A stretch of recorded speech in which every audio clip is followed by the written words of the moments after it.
All right, if you've ever had to choose a tech vendor, you've absolutely seen that SOC 2 certified badge. But what does that really mean for the safety of your data? Well, today we're diving into a really sharp analysis by Dr. Vernette Grant to break down the critical differences that are hiding behind that one little certification. Let's get right into it. And this quote from Dr. Grant just hits the nail on the head.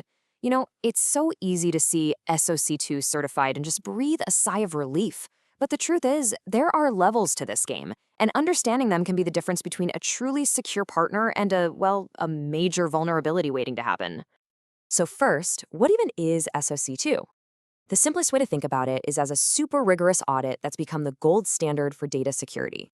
It's all about making sure a company isn't just saying they're secure, but can actually prove they handle your data with real trust and accountability.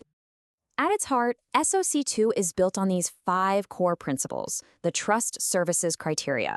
Now, security, that's the mandatory one, the baseline everyone has to meet. But it's the other 4, availability, processing integrity, confidentiality, and privacy, that really build out a complete, trustworthy security program. Okay, and here's where things get really interesting. That SOC 2 certification, it's not just one thing. It actually splits into 2 totally different paths, and they signal vastly different levels of security. This is where, as we'll see, you start to separate the blueprints from the fortresses. So let's break this down. A Type 1 report, it's like a snapshot. An auditor comes in on one specific day, looks at the security controls and says, yep, the design looks good. But a Type 2, that's like a feature-length film.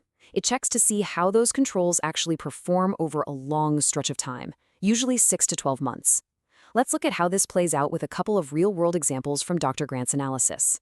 First up, we've got Bolt.ai. As Dr. Grant points out, they're a perfect example of what you could call foundational compliance, that first, essential, and frankly, pretty expensive step on the long road to real security. So Bolt.ai got a SOC 2 Type 1 certification, and let's be clear, that's a huge and important first step. It proves they've actually designed and documented all the right security controls. But you have to remember, this is the blueprint. It doesn't yet prove that the house is built strong and can withstand a storm, day in and day out.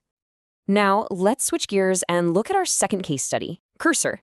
They represent a much more mature stage of compliance, what Dr. Grant calls continuous assurance.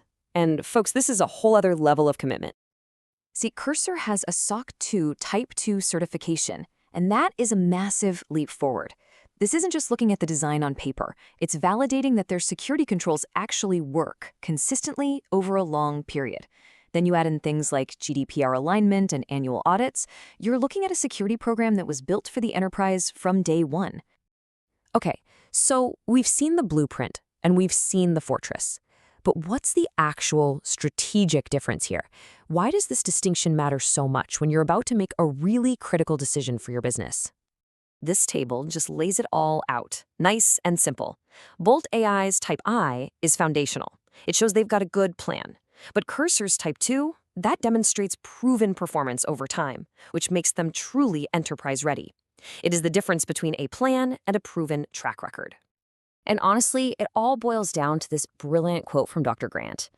Type I is about design, Type 2 is about performance. It's the cleanest way to think about it. Is this vendor showing you a beautiful blueprint, or are they showing you a fortress that has already proven it can handle a siege? That's the real question.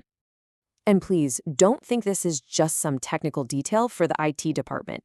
This is a critical, strategic decision. When you choose a vendor, you're not just buying their product. You're inheriting their security posture. You are literally plugging their level of risk directly into your own organization. And look, for a lot of industries, this isn't even a choice. If you're in healthcare, finance, government, or any field that deals with sensitive data, a SOC 2 Type 2 isn't a nice-to-have. It is the absolute, non-negotiable table stakes for even starting a conversation. So, at the end of the day, understanding this difference gives you the power to see right through the marketing hype. It lets you ask the right tough questions and choose partners who are genuinely committed to security and practice, not just checking a compliance box on a form. So I'll leave you with this question, right from Dr. Grant's analysis.